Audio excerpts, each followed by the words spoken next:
Hello, everyone, and welcome to today's webinar, Milk Source versus Fortifier Type in the NICU, What Matters Most for the Gut Microbiome. We are thrilled to have you join us for the webinar. Throughout the presentation, you can submit your text questions to our presenter by typing them into the questions pane of the control panel. Feel free to send in your questions anytime. We'll collect them and address them during the Q&A session at the end of today's presentation. Event handouts, including a certificate of attendance and a PDF of the presentation, can be found by clicking on the Handouts section of the toolbar. If you experience any technical issues, please click on the Help button on the lower left of your screen. Today's webinar is being recorded. After the event, you will receive a follow-up email with a link to view the recording. Please note, our presenters develop their content and slides on their own.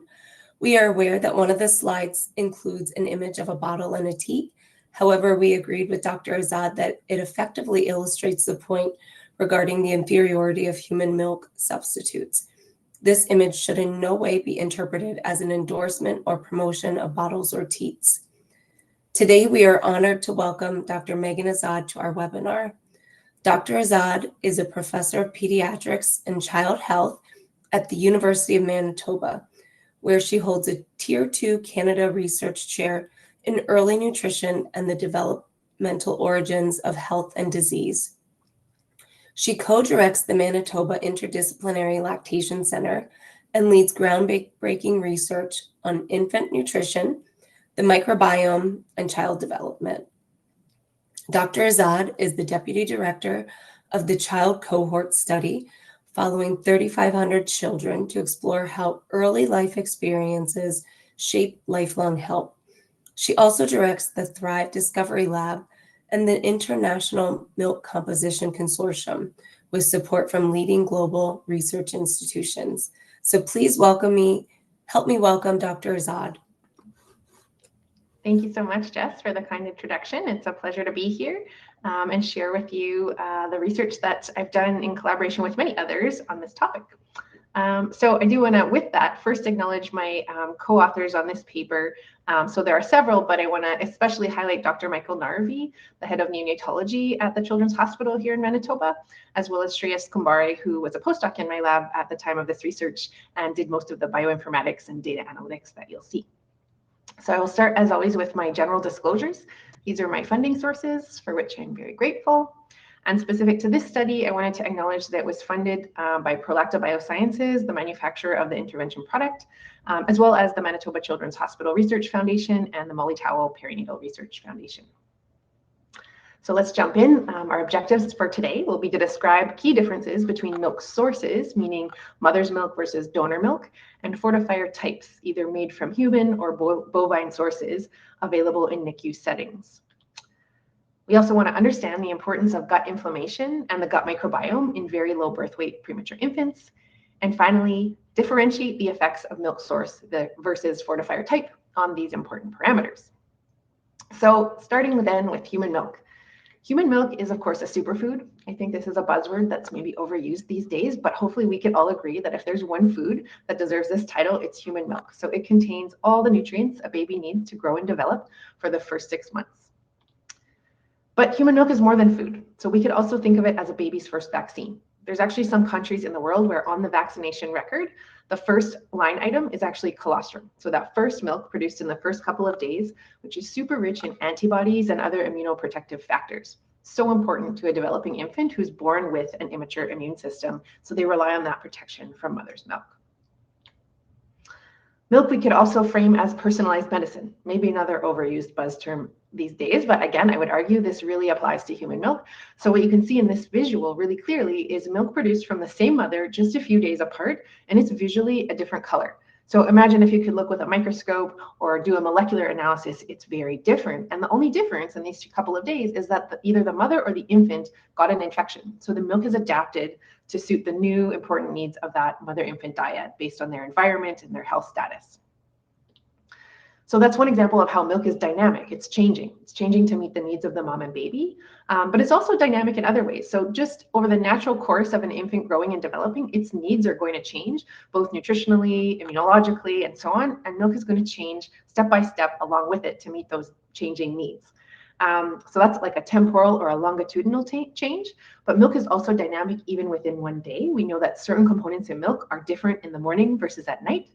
So this is groundbreaking research and still ongoing, but it shows us how milk is helping train the circadian rhythms of a developing baby. And then even within one feeding, so from the beginning to the end of one feeding, milk is changing. It's changing its fat content, and that's thought to help babies regulate, help develop their appetite regulation. So milk is dynamic. It's also tailor-made for human babies. And maybe that's obvious, but I think actually a lot of people who are not milk scientists don't think about that. So all mammals make milk. That's where the word mammal comes from, the mammary gland, a defining characteristic of mammals. But every different mammalian species making milk for its babies is adapted to that species. So I've got up here 3 examples: a human baby, a cow baby, and a seal baby. If you think of a cow being born, if you've ever seen a calf, it's up and wobbling around almost right away, whereas a human baby doesn't walk or even wobble around for many months, right? It spends a lot of the first months of life sleeping and actually devoting its energy to brain development. And then I have seal as another kind of extreme example. So baby seals, some of them are born on an ice floe, and they only get to drink milk for a couple of days before they're into the cold ocean. So they have to build up a layer of blubber super quick to keep them insulated in the cold water. So very different needs, these 3 different species of babies, and the milk is tailored to suit those needs. So cow milk, for example, has more protein to help muscle development. Seal milk, super high in fat for developing that thick layer of blubber. And then human milk is rich in specific fats that are important for brain development. So just some of the many ways that human milk is amazing. And the other thing is that human milk isn't just tailored for humans, but also for the microbiome of those humans. So we're learning more and more in the last few decades about the importance of the microbiome across our lifespan, but especially during infancy. So the microbiome, if you're not familiar, refers to all the microbes, the tiny organisms that live in and on our bodies. So we often think of our body systems, the heart, the lungs, the digestive system, etc. Some people think of the microbiome as another system. And these microbes actually outnumber our own human cells by an arguably factor of about 10-fold. So for every 1 human cell in your body, you have 5 to 10 microbial cells. And if you look at the genetic level, you actually have 100 times more microbial genes in your body at any given time than you have human genes. So when you let that sink in, it suggests that these microbes are a really important part of us. And so, until recently, we thought about microbes as things that make us sick, and that's certainly true. Some microbes can cause infections, but many of these microbes are actually really important to our health and well-being.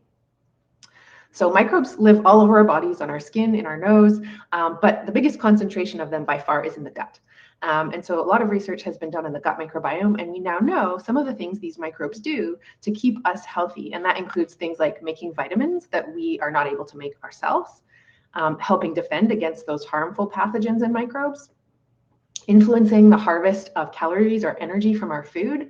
So interesting fact, you could have 2 people eat the exact same food and diet and yet extract different amounts of calories from that food and therefore lose or gain different amounts of weight. And that's because their microbiomes are different and the microbiomes are digesting that food in different ways. And then very importantly for today's talk, our microbiome helps train the immune system, especially early in life when the immune system is still getting established. So if the training of the immune system early in life goes wrong, you can end up with autoimmune conditions like allergies and asthma. And so having the right microbes present early in life to teach the immune system properly what to respond to as a threat and what to never mind because it's a normal part of everyday life is really important. So given that it does all these important functions, it's maybe not surprising that when your microbiome is out of balance, you can result in different health conditions. And so one example would be intestinal diseases like colitis or inflammatory bowel disease. But it's not just gut conditions where most of our microbes live. The more we learn about the microbiome, the more we realize that almost every health condition has some connection to the microbiome. And sometimes that's because the microbes in our gut are actually producing metabolites that can be absorbed systemically, and then they can reach all other parts of the body, including the brain. So we're finding out that neurological conditions, for example, are related to the microbiome, kidney disease, metabolic disease, on and on. And thinking today about the NICU, it's important to highlight two other specific conditions. So necrotizing enterocolitis, as well as late onset sepsis, have been connected to disorganization of the microbiome early in life in these tiny, fragile babies. So a great review paper that outlines why this is was published a few years ago in Nature Microbiology. And what they've outlined here is the fact that in a healthy term infant, if you were to zoom in on the gut, you would see these very nice consistent villi in the gut, and inside of them you have a nice thick layer of mucus that's protecting the cells that are there. You have good junctions between the cells, and you have these antimicrobial peptides being produced constantly in that mucus layer. As the baby develops, you get a dominance of actinobacteria and Bacteroidetes as the main types of gut bacteria. And the types of factors that will influence this are things like whether or not the mom receives antibiotics, how the baby is born by C-section or vaginal delivery, because that's really the first exposure a fetus will get to microbes when they're born into the world.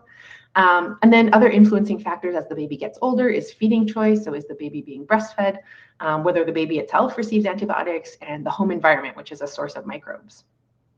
If we compare and contrast that with a premature infant in the NICU, what we see in the gut is these inconsistent and immature villi in the gut. We see a much lower layer of patchy mucus, reduced production of these antimicrobial peptides, increased permeability between the cells in the gut, and a dominance of different types of bacteria. So often it's proteobacteria rather than those actinobacteria and Bacteroidetes. And the factors that are influencing this development in the NICU are not only mode of delivery and antibiotics, but also things like feed advancement, invasive devices inserted into these babies, and as the baby gets older, not only feeding choices, but also potentially the use of probiotics in the NICU, and other aspects of NICU care, and reduced maternal contact, right? Because these babies are in incubators for the first months of their life. So how does this link to the conditions we're interested in, NEC and sepsis? Well, what's going on here in the gut is that you have these proteobacteria that are disrupting the barrier function of the gut. You have therefore increased inflammation. You have translocation of some of these bacteria across the gut into the baby's systemic circulation because the junctions aren't tight. You don't have the mucus layer there to protect those cells. So these are some of the ways that the microbiome is linked to the development of these devastating conditions in premature babies. So we know that breast milk is protective against NEC and late onset sepsis. So there's clinical studies that have shown this. Babies that receive more breast milk are less likely to develop these conditions. But why is that? So I'm a biochemist, a molecular cell biologist. I think it's really important to understand how this protection works, because the more we know about that, the more we can develop interventions to help support babies in this vulnerable setting and hopefully prevent these conditions. So of course, the answer is that it has to do with the microbiome. So breast milk, it turns out, is the most important factor shaping the infant microbiome in the first months of life. So these are two studies, one of them done by my team in the child study when I was still a postdoc back in 2013. We showed that in a small group of infants, they were full-term infants, that the most important factors explaining the variation in their microbiome was how they were born and what they were fed. A few years later came along a much larger study, the Teddy cohort, where they showed the same thing, and this graph is from that study. So here they looked at many different factors that might be contributing to microbiome variation across infants, and then they measured the proportion of variation in the microbiome that could be explained by these different factors. And of course, the point here is you can see that more than all the other factors combined, breast milk is explaining the most variation in the infant microbiome. So you see here factors like probiotics, antibiotics, birth mode I mentioned before, they're all contributing to some extent, but breast milk is having relatively more importance than all of them put together. So again, the question is why? What is so important about breast milk that it's having this massive impact on the microbiome at this critical stage early in life? So for that, we need to think about what is in the breast milk. And so these are two images that give you the same message, and probably the one on the right, you can't read all these tiny little words, which is fine. The point just being that the ingredient list on breast milk is much longer than what you find in the alternative, so a commercial infant formula. And this is not even a complete list because we actually don't know all the things in breast milk yet. So some of the research that I'm doing with others is to identify new compounds in breast milk that we haven't yet even identified. On the left, you see a more simplified version of this same message, which tells you that a formula will contain all the nutrients that a baby needs, so macro and micronutrients. But over and above that, breast milk contains so many other bioactive compounds that are not nutrients, but they're antibodies, hormones, growth factors, enzymes, things that are important to infant physiology and to the microbiome.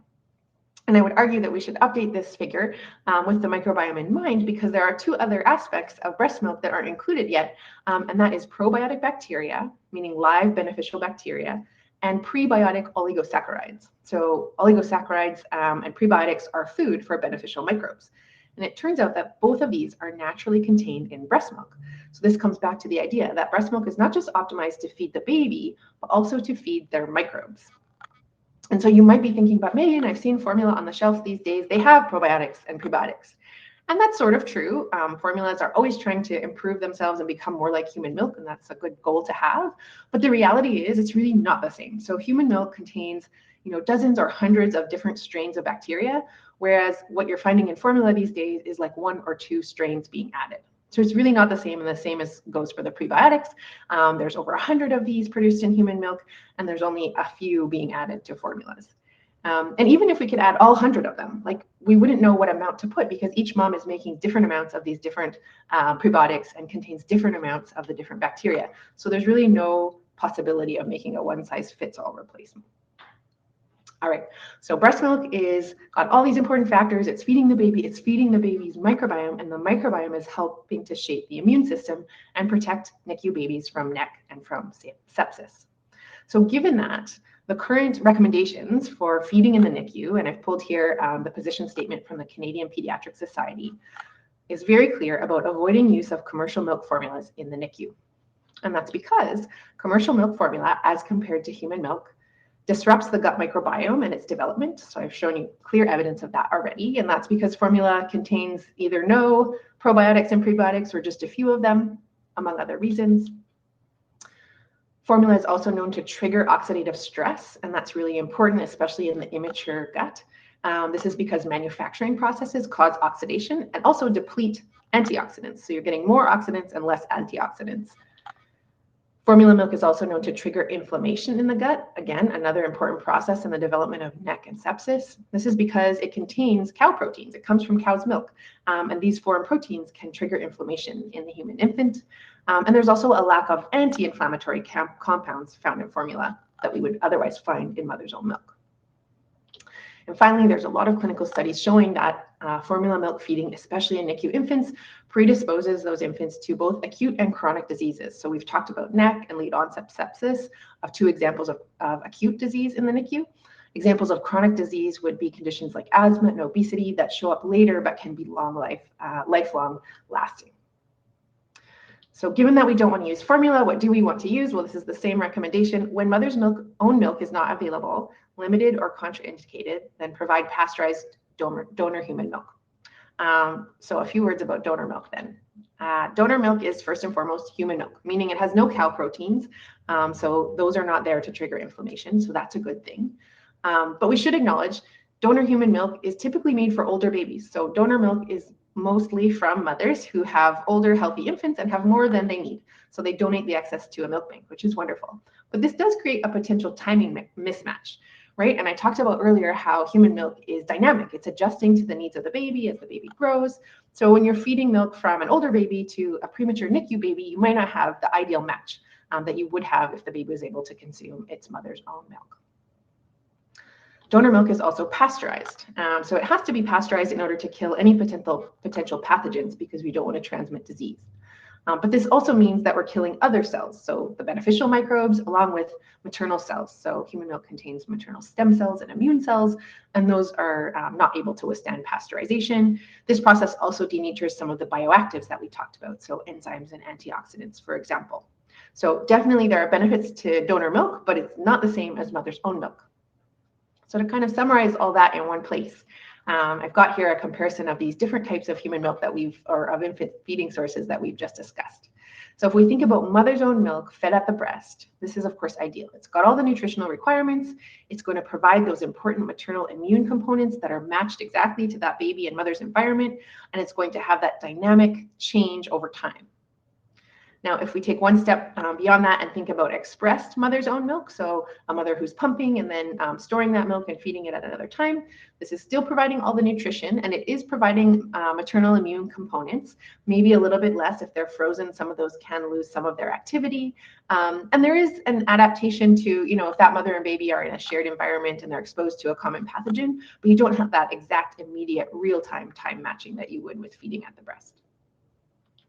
Then we talked about donor milk. This again has all the nutrition. It does provide some immune components. Some of them may lose their bioactivity in part through pasteurization, but they're still present.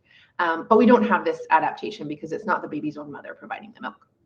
And then finally, we have formula. And in this case, we do have the nutrition, but the other components are lacking, right? So we don't have maternal immune components because this comes from a cow's milk basis, and we don't have any of that adaptation over time. So if you're interested in a deep dive into the differences between these feeding sources and what it means in particular for immune development, I refer you to this review paper that I published with my master's student and one of my research associates fairly recently, where we did a deep dive into all the different immune components in milk. So this includes cells, immunoglobulins, signaling proteins, microbes, and so on. And we searched the literature, so there's a ton of references here, and go through component by component what's left in formula versus donor milk versus frozen mom's own milk. So I refer you there if you'd like to dive into the details. But we'll move on next to talk about fortification. So that's the other major component of the study that we're going to discuss. So multi-nutrient milk fortification is required to meet the nutritional needs of very low birth weight infants.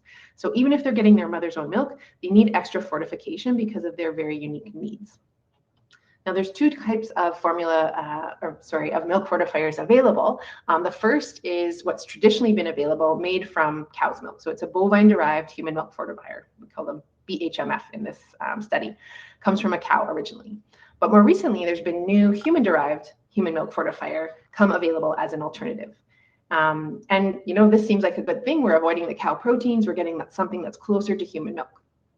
But the conclusion of the recommending bodies is that there is insufficient evidence to conclude that it is superior in all cases. So most studies of these human milk fortifiers have focused on clinical outcomes. And there's, I would say, some mixed evidence, some potential clinical benefits, but really the impact on the gut microbiome and gut inflammation had not been studied. So that was the objective of this research, to examine the impact of early nutrition, both the milk source, so mother's milk versus donor's milk, and fortifier type, human versus bovine, on the gut microbiome, oxidative stress, and gut inflammation in very low birth weight premature infants. So we know these three elements, the microbiome, the oxidative stress, and gut inflammation, are important parts of the pathway to NEC and to sepsis. And so we really wanted to understand at a molecular level and a physiological level how milk sources and fortifier types were impacting these processes. So this was a randomized controlled open label trial of human milk fortifiers versus bovine.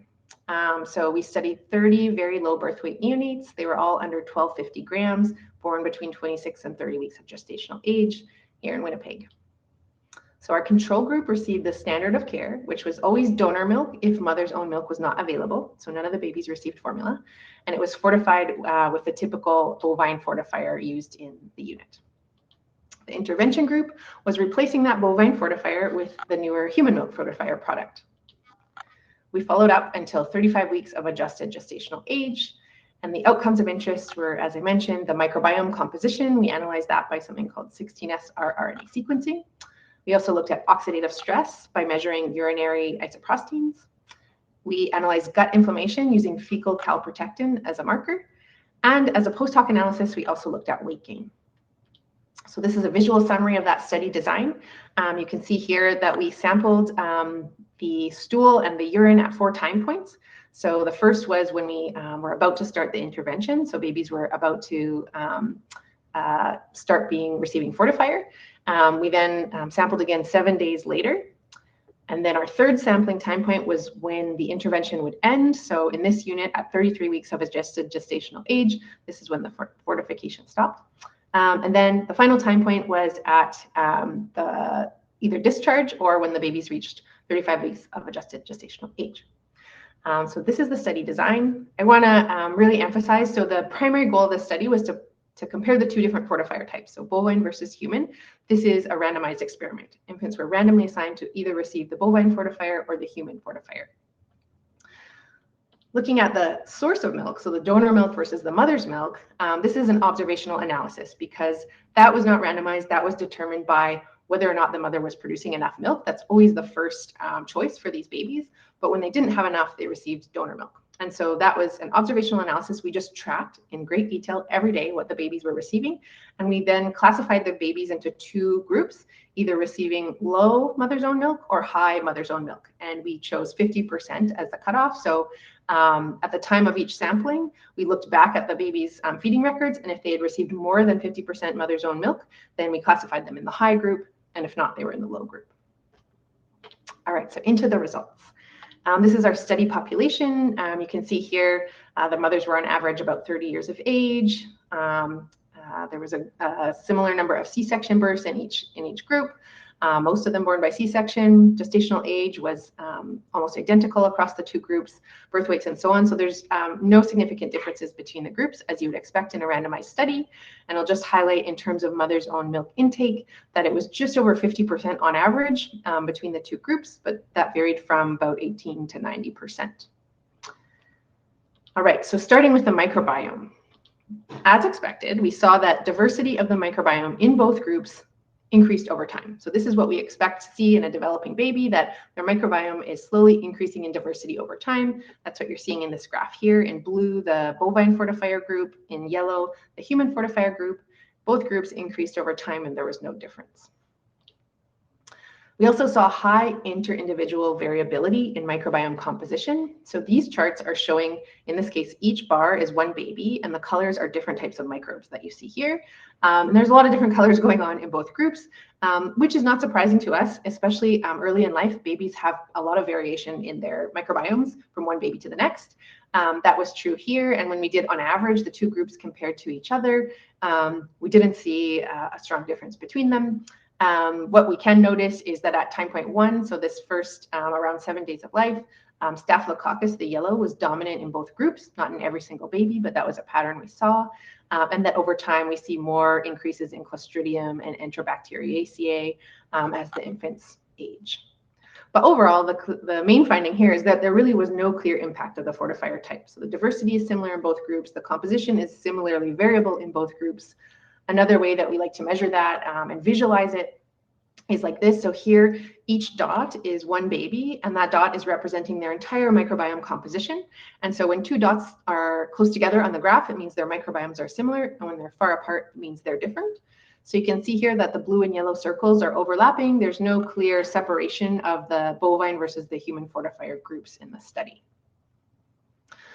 So when we looked at milk source, donor versus mother, we did see an association with the overall microbiome composition. So what you're seeing here is a bit more of a separation between, in this case, the red and blue groups, which is the high and low MOM groups. So it wasn't statistically significant at the first two time points, but by the third and fourth time points, we saw significant differences in the composition of the microbes, depending on how much mother's own milk or donor milk they received.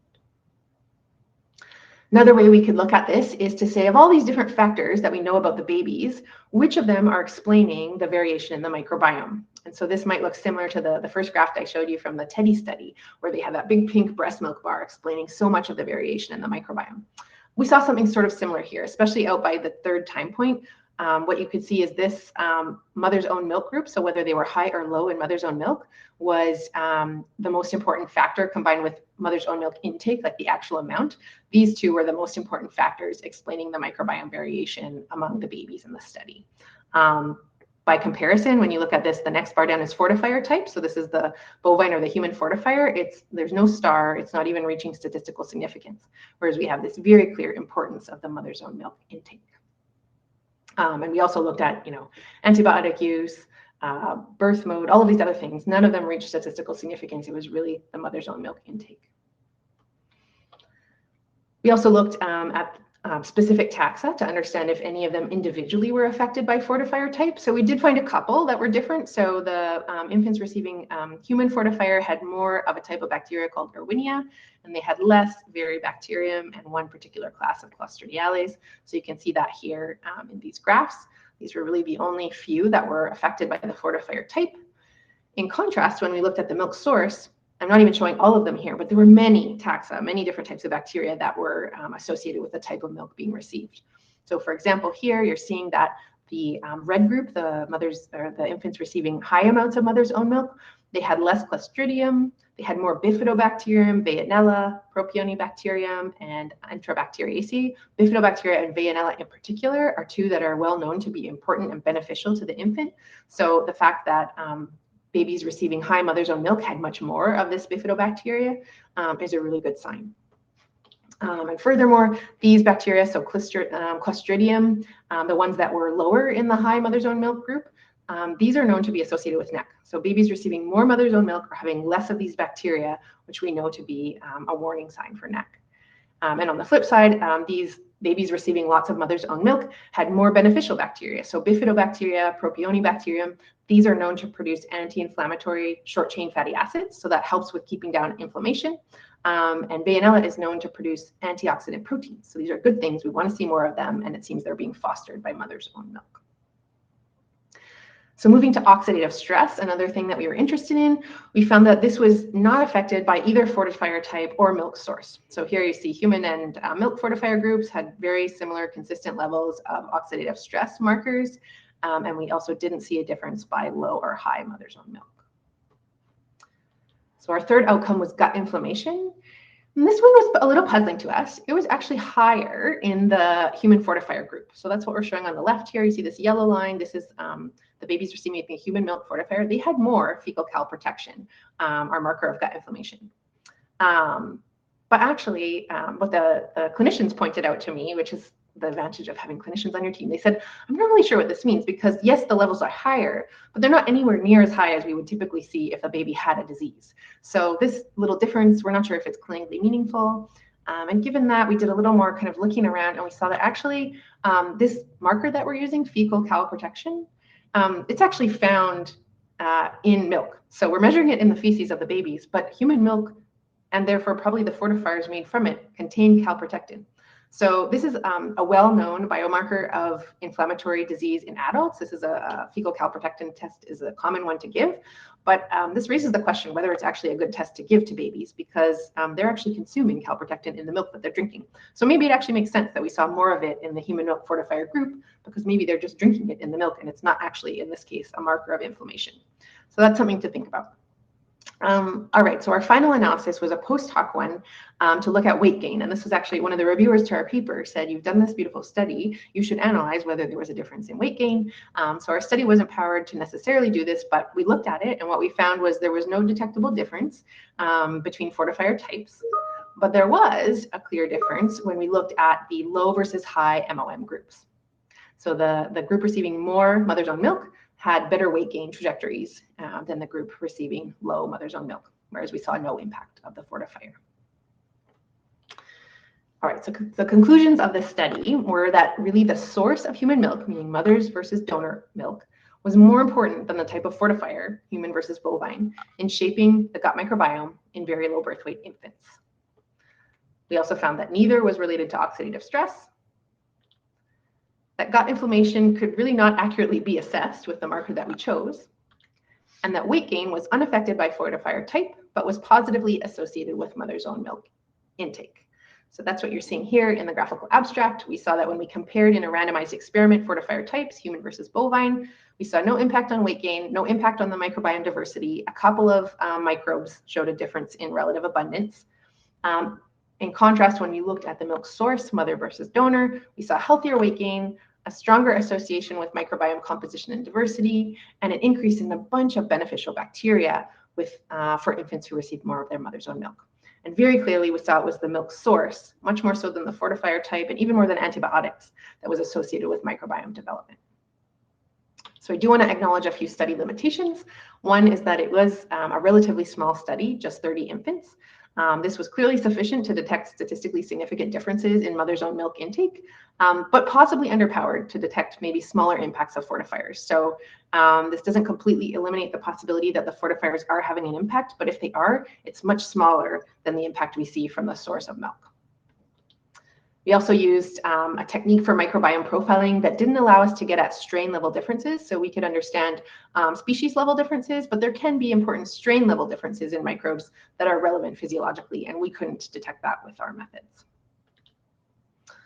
We also, as I mentioned, had no formula-fed infants, and that's definitely good for all the babies involved in the study, but it limits the comparability with prior studies on these types of fortifiers because they would typically compare babies getting formula and bovine fortifiers with babies getting human milk and human fortifiers. So we can't make those same comparisons because in our study, no babies got formula. And it's certainly possible that fortifiers might affect formula-fed babies differently than human milk-fed infants. So that's a legitimate conversation. It's just not one we can have with our data. An important difference that was brought to our attention in the review process also is to think about the formulation differences. So we had human fortifiers and bovine fortifiers. The human-based fortifiers are liquid, whereas the bovine-based fortifiers are powder. And so just by design and by the formulation, the liquid human milk fortifiers displace a lot more milk than the bovine fortifiers. So if you have, whether it's mother's own milk or donor milk, and you want to fortify that with the human-based fortifier, you actually displace about 30 to 40% of the original milk to make room for the fortifier. Whereas with a powdered bovine formula fortifier, you only displace a tiny amount because you're using a powder. So that's something that comes into play here and something to think about in fortification. And finally, once again, the results on the source of milk, so the mother's own milk intake, are observational. So that was not a randomized study, which has the limitations that come with observational research. And so I think more research is warranted to really truly understand the differences of mother's own milk versus donor milk on the microbiome. So I did want to take a moment. This study was published, as you can see, in 2022. And so since then, I took a look to see what other research has come out. At the time, there was no other study that looked at the microbiome in terms of milk, human versus bovine fortifiers. But since then, there has been a little bit more research on this topic. So I wanted to touch on that as well. So around the same time, actually, that our study was being done, this one was being done in Toronto by Debbie O'Connor's group. Her PhD student at the time, Michelle Asbury, led this analysis. So they also did a randomized experiment comparing human milk-based fortifiers to bovine milk-based fortifiers. Their study was somewhat larger, so it was 119 infants. They assessed bacterial density, not only the relative proportions, meaning that they counted and measured the actual amount of bacteria, not just the relative proportions. And so this is a difference in design. They didn't look at oxidative stress and inflammation, so we can't make any comparisons there. They did have some contrasting findings. So they did find that fortifier type impacted the microbiome to some extent. For example, they saw lower diversity and less Clostridium in babies receiving the human milk fortifier. But they did also have some very consistent findings with ours. So for example, they found that milk source, just like we found, was very strongly associated with the microbiome. So for example, in the babies from their study that received more mother's own milk, just like us, they saw more Veillonella, an important beneficial bacteria. There's also been another randomized trial comparing formula with bovine fortifiers versus donor milk with human milk fortifiers. So I alluded to this in my limitation slide, that this is how a lot of the studies have been designed, and it means we can't directly compare with our study because no babies in our study received formula. But like us, they saw no effect on the overall gut microbiome from these different diets. They did see a few individual attacks that affected. There's also this study out of Sharon Donovan's group. This was an observational study, and it was in a slightly less vulnerable group of infants. So they were under 1,500 grams, whereas most of the other studies are under 1,250. And they looked at 5 different feeding combinations. So whether the baby received human milk or formula with human milk fortifier or bovine fortifier, or sometimes both. And so there were some interesting findings here, but pretty hard to compare with the other studies. And then finally, there was a systematic review that came out looking at the impact of mother's own milk versus donor milk on gut microbiota colonization in preterm infants. So this is no longer looking at the fortifiers, but as you saw, kind of what I think the most interesting findings from our study were related really to the source of milk. And so this systematic review went into this topic. As you can see, they found 8 studies. So one of them here is ours.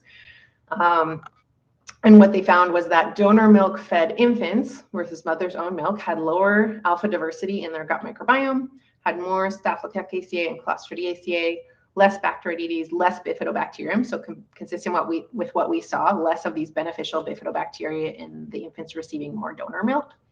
And they highlight that these types of shifts in the microbiome have been previously linked to adverse health outcomes in preterm infants.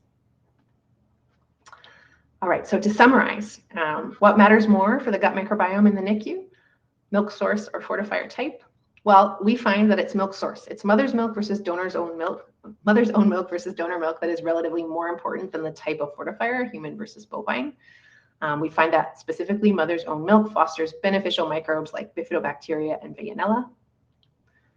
In contrast, the milk fortifier type actually seems to have a relatively minimal impact.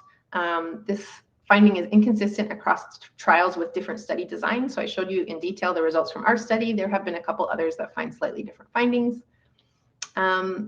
Considerations to keep in mind, as I mentioned, that the displacement of mother's own milk, I think, is something we have to pay a lot of attention to because it contains all of these important ingredients. If we're displacing a third to half of it with the fortifier, then that's important to think about, not just what we're adding, but what we're taking away. And then an open question, as I've discussed this with other scientists, I think is, is it just one fortifier we need, or do we potentially need different fortifiers for babies receiving mother's own milk versus those receiving donor milk? Because those are actually two very different things, right? We walk through the differences of how mother's own milk is very different compositionally than donor milk. So when we have babies receiving these different types of sort of base diets, do they need different types of fortifier? Is that something that should be researched? So summarizing back our objectives then, we described key differences between milk sources, mother versus donor, and fortifier types, human versus bovine. A little summary for you there. We talked about the importance of gut inflammation and the gut microbiome in very low birth weight premature infants. So we talked about the difference in their gut physiology, their gut microbiome, how this leads to inflammation, and how that in turn can lead to problems like NEC and sepsis. And finally, through the research presented, we talked about the different effects of milk source versus fortifier type on these parameters.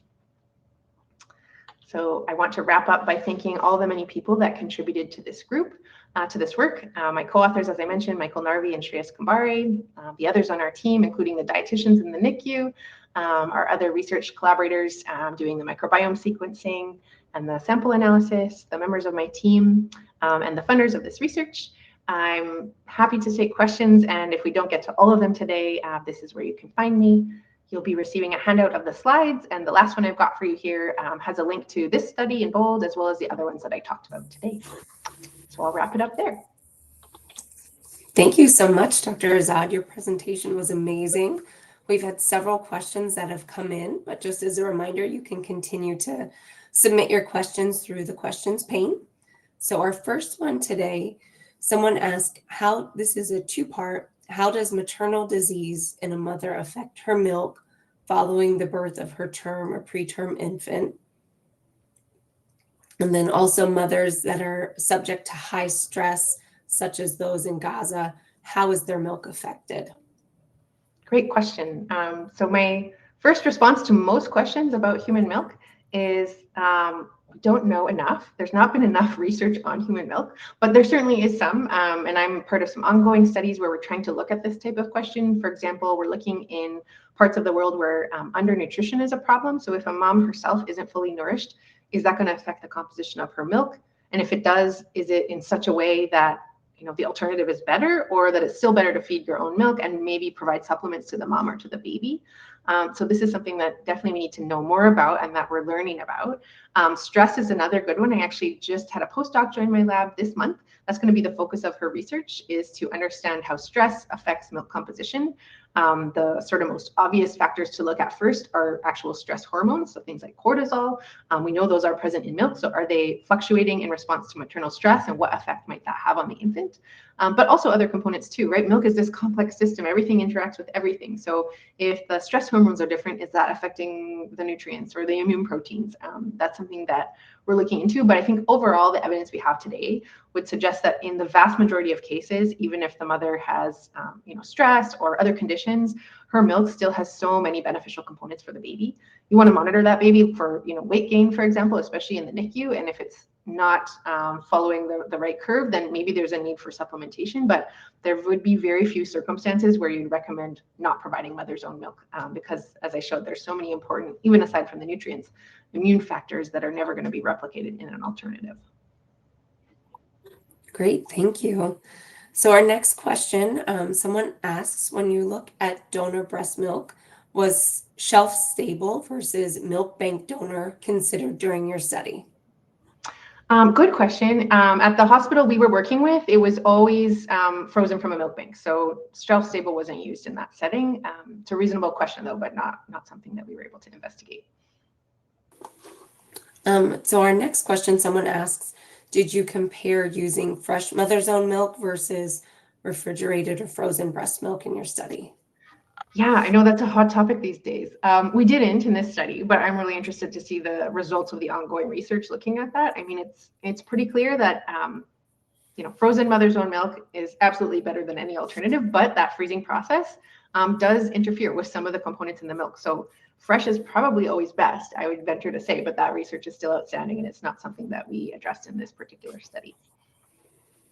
Wonderful. Thank you so much. So keep your questions coming. We have a lot coming in.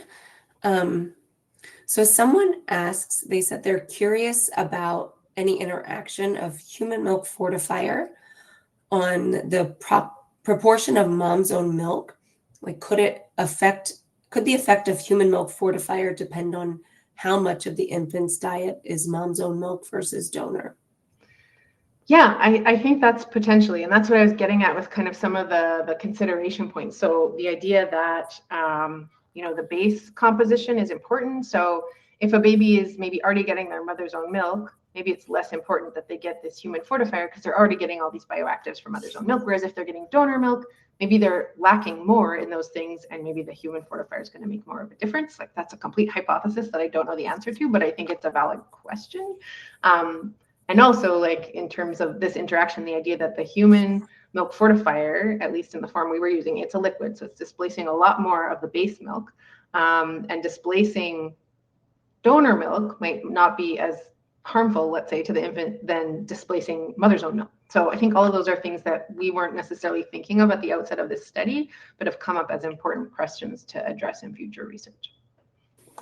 Great, thank you. So our next question, someone says that they know in some cultures colostrum isn't used, that the baby is fed formula for the first few days until the mom's milk comes in. How does that first few days of formula affect the infant's gut microbiome? Great question, one I'm very interested in. I actually got funded to do a study on exactly this question, but it was just before the pandemic, so things sort of fell apart and didn't happen. But the way that came about was, so not in this study, but in some other research I do in the child cohort study, which is full-term infants.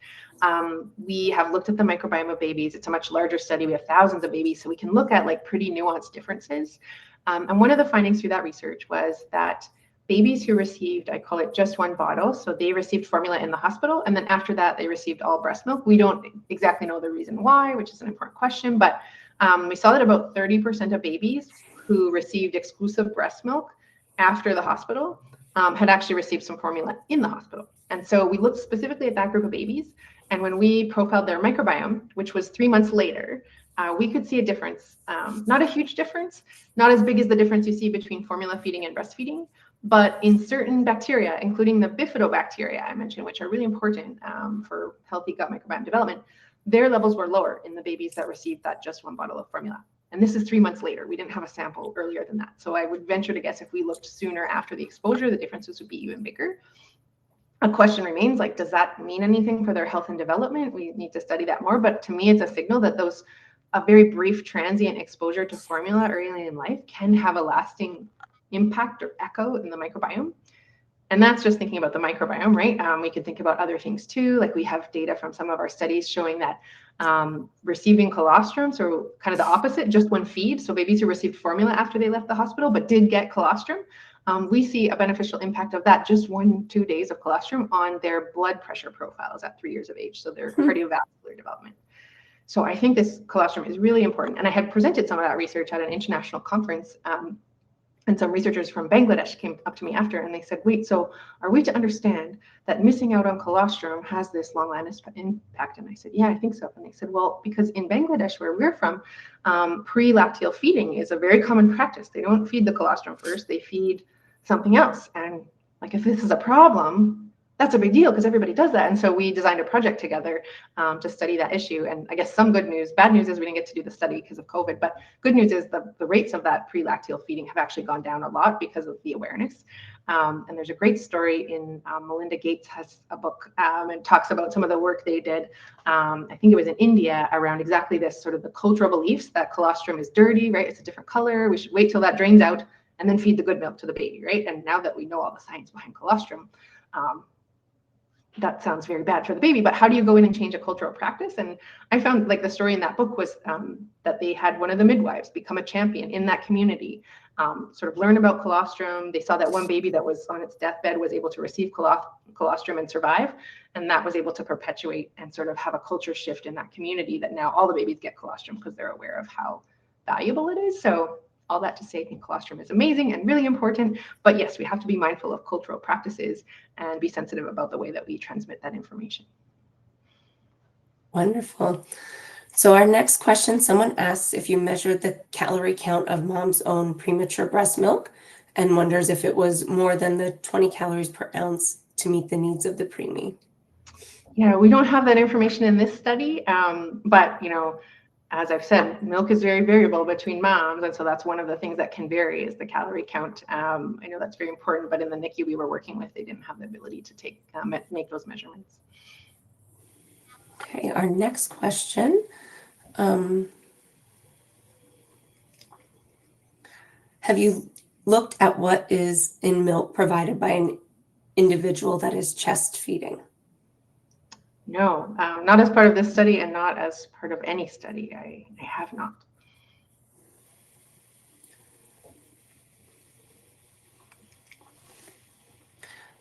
So someone asks, have you thought of other possible markers?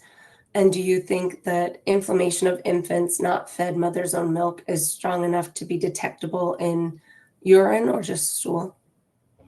It's a good question that I was thinking about just as I, put this talk together. There's as I was searching up to make the reference list, actually, the study by Nick Emmelson's group in the UK, where they also found no impact on the microbiome. There's another publication from that group where they did look at inflammation, and they used fecal calprotectin. So I was thinking to myself, I got to write to him after this and sort of tell him my theory that I don't think this is a good marker to be using. I'm actually now very interested in studying that calprotectin in milk to understand, because there's actually quite a lot of it and it's quite variable. We've now measured it in like thousands of mother's own milk samples to understand. I think most things in milk are probably not there by accident. They probably have a role in the infant. So what is it doing? But yeah, meanwhile, I think that's probably not a good marker to be using. Probably the infant is making its own calprotectin if it's in an inflammatory state. So maybe it's like reasonable, but probably we should look for different biomarkers. Could it be detected in urine? We're getting outside my expertise, so I don't know, but I would imagine with we're now in the era of metabolomics, so we can measure like all the molecules in the urine. There probably are some signals in there that we could focus on, but yeah, not my area. And it would be nice to have a reliable measure because I don't think this one is the best. Okay, so we have about 8 minutes left in the webinar. If anyone has additional questions, please continue to send them. Our next one asks if evening and night milk that is pumped or fed always more calorie dense, or does it vary from mom to mom? Did you study that? So first, no, we didn't study that. And it's not something I've personally studied. There was a study out just in the last month or so from Maria Gloria Dominguez-Bello's group in New York. And they did a study looking at these circadian rhythms. So they had morning samples, night samples. I know they specifically looked at cortisol and melatonin.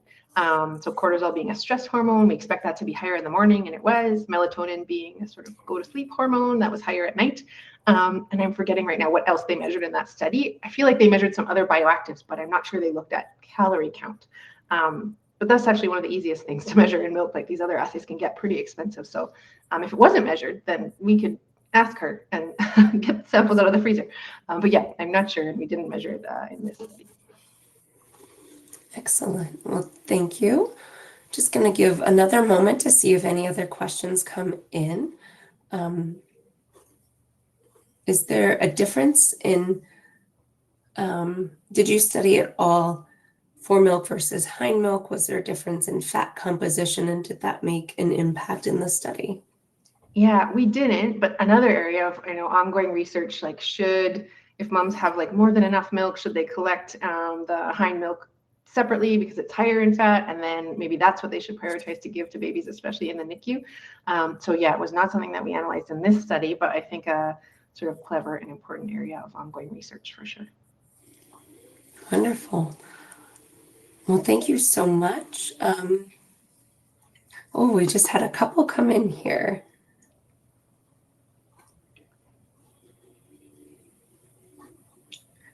So someone asks, are you currently working on another study, and what are you passionate about studying next? Oh, that'll take the entire rest of the webinar. I mean, yes, so many studies. So in terms of the NICU setting, I'm working with Debbie O'Connor in Toronto, who's done a number of fantastic feeding trials for babies. Actually, if there's any like new investigators out there, this trial that I just presented today was 30 babies. It was supposed to be a 2-year study. It took us 7 years to finish. Not all of that was recruitment, but it was so much harder than I anticipated. So I decided from now on, I'm going to work with someone who is more of a guru in clinical trials, and I will do the data part. So that guru is Debbie O'Connor in Toronto. She's done a number of large feeding trials in the NICU. They also have many more NICUs in Toronto than where I am. But so I'm working with her to sort of analyze a bunch of the milk that they've collected over these many trials that they've run, which I think altogether we have almost 2,000 preemie babies, which is I think more than anywhere else in the world in terms of a data set. And we're doing some really in-depth analysis of the milk, also of the microbiome of these babies, to try and understand on a deeper level in this very specific population, what is it in milk that's most important to feeding a healthy microbiome trajectory. So we're looking at the prebiotic oligosaccharides, so the human milk oligosaccharides. We're looking at microbes, we're looking at nutrients. So I think that's really exciting, and we'll add a lot of new information to this field where we just really don't know enough. And then outside the preemie space, I'm working on an international study. So we're looking at milk. I mentioned a little earlier in populations where undernutrition is an issue. So Tanzania and Pakistan and Burkina Faso. So I have some great collaborators in those places, and we're trying to look at in moms who are undernourished, what is their milk composition? Can it be improved with nutritional supplementation? And does that improve the growth trajectory of the babies? We're also thinking of expanding that work to look at neurodevelopment measures, which is also important. I have another study in Canada where we're doing really the whole multi-omics on the milk. So that's where I alluded to briefly, like there's probably things in milk that we haven't even discovered yet. And so by doing these untargeted multi-omic approaches, we can see if there's new things. We can also look at, we're sort of tentatively calling them like lactotypes. So you have, a blood type, a lactotype, like other sort of distinct different types of milk with different compositions. And what does that mean for moms, for babies, for matching donor milk to recipient babies? So that's really exciting. And then outside of the milk composition and the microbiome, which is kind of my primary area of interest, doing some fun things, looking at, for example, a breast pump loan program in Manitoba for the sort of inner city low-income population who can't afford pumps on their own. That is off to a really great start and is just heartwarming to see. I'm developing some lesson plans for kids, like we're talking grade 1 to grade 3, 6 to 8-year-olds, for them to learn about human milk and breastfeeding and what is it. I have this sort of vision that to have a breastfeeding friendly society, we need everyone, whether their parents or not, to just understand that this is how babies eat. It's not a big deal, and we should support it. So I think for that, you have to start really young. So those are just some of the fun projects we're doing. And we're also collecting milk samples in Manitoba. So all the research I've did until like the last year was in collaboration with other studies. So getting them to send milk samples, analyzing them, but we're starting to collect our own samples in Manitoba in a really unique way where we have all the samples linked to mothers and babies' health records. And we have a public healthcare system. So that means we know every time they go to the doctor, they get a prescription, they're in the hospital, both in the past. So for the mother, if she was born in Manitoba, we have her entire health history. We can link that to her milk composition and breastfeeding practices. And as the baby grows up, we'll be able to track their development as well. So lots of exciting milk research going on. There is, and it's so great to hear your passion behind your research. We've had a lot of people that have responded in the questions saying that they're very interested in what you're working on and really excited to see what happens next. So we have time for one more question. So you did talk about this in the presentation today, but someone just wants just a little more clarification that given the displacement of mother's own milk using bovine human milk fortifier, would you suggest that powder be better of a fortifier for mom's own milk? Yeah, I think it's a great question and one that's important to ask given what we're seeing. I don't think I have the answer yet because that would have to be studied, but the idea of displacing less mother's own milk definitely seems like a good thing. On the other hand, like, is the composition and the bioactivity of different components of the fortifiers as high in a powder form versus liquid form? I'm not sure. So I think it's an important question, but we maybe don't have the answer yet. And I wanted to shout out Amina, who mentioned the Bloom study in Calgary, because I'm very familiar with Claire Arietta and her Bloom study, and it's really important work. Wonderful. Well, thank you so much for your presentation today and for the Q&A session. This has been so engaging, and we're so thrilled to see that. So I want to thank you again for joining us, and for everybody else in attendance, thank you for being here for our webinar, Milk Source versus Fortifier Type in the NICU, What Matters Most for the Gut Microbiome. Once we leave today's webinar, you're going to be redirected to a survey about the webinar. We appreciate you taking just a few minutes to complete it and really value your feedback. You'll also receive an email with a link to view today's webinar recording. So on behalf of Medila's Medical Affairs team and our presenter, thank you for joining us today, and have a great rest of your day.